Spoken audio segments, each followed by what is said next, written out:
I the asshole for ruining my sister-in-law's honeymoon by exposing her racism? My female 27, sister-in-law, female 30, got married last weekend. She's my long-term boyfriend, male 32's sister. They're white and I'm Middle Eastern, and a dark one with raven black hair.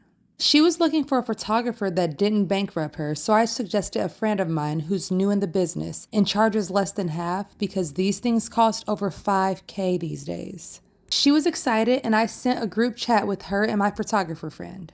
We talked a little and later on they met and they started messaging each other directly. The wedding was amazing and everything went great. I was one of the guests there and she seemed happy. The next day they went off to their honeymoon. Now, I don't know if this was done by mistake, but instead of texting the photographer directly like she's done before, she messaged him on our old iMessage group chat. She thanked him, but she had a favor to ask him. She was wondering if he could retouch some of the photos to make the flowers a bit more aesthetically pleasing. But that wasn't what pissed me off. It was her next request. She asked him if he could take me off of some of the photos because I'm too dark and ruined the color palette. Not in all of the pictures, just the ones that she's in. I texted back, "Are you kidding me?" She didn't answer. I took a screenshot and posted it on my Instagram story, tagging her in it. She called my boyfriend crying her eyes out, calling me an asshole for embarrassing her and ruining her honeymoon. My boyfriend thought it was a low blow. I was blinded with rage when I did it, but even now I'm calm and I still don't feel that I'm the asshole. But apparently people have been contacting her asking if she really wrote that. She's so beautiful and successful, so please don't try and blame this on jealousy or fear of being outshined. Oh gosh, guys, this story is juicy. So here's the update.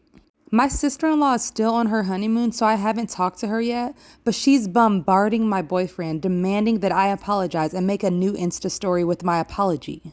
More people got involved, including my boyfriend's mother that thought I was way out of line for ruining her daughter's wedding.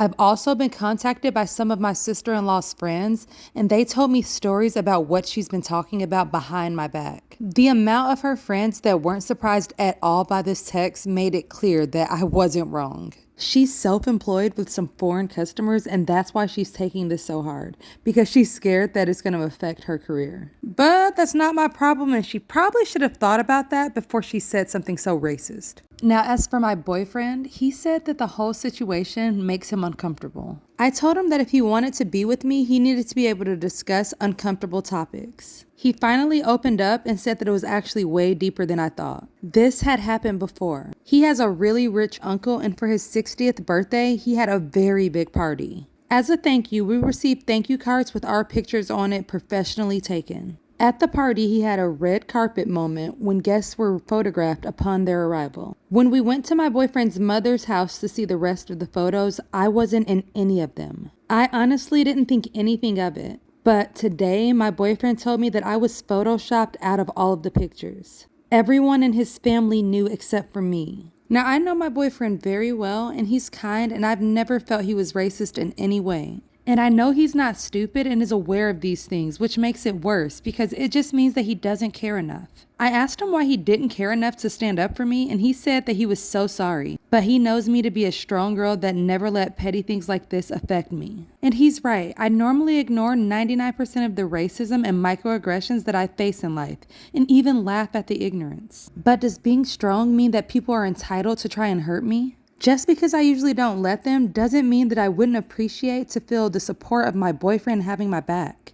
I mean, don't strong women deserve being supported by their loved ones and feeling safe and loved? He couldn't answer. I told him that I never want his sister in my life or his uncle, and probably not his mother either if she still wants me to apologize. I don't want to surround myself with people like them, and especially when I want to have children. I asked him if he's willing to live like that. I asked him to not answer me now and to just think about it. It kind of felt like an ultimatum, and that's bad, but I didn't know how to handle the situation any better. I've never thought of myself as someone who's petty or makes ultimatums, but this experience has taught me that I'm both.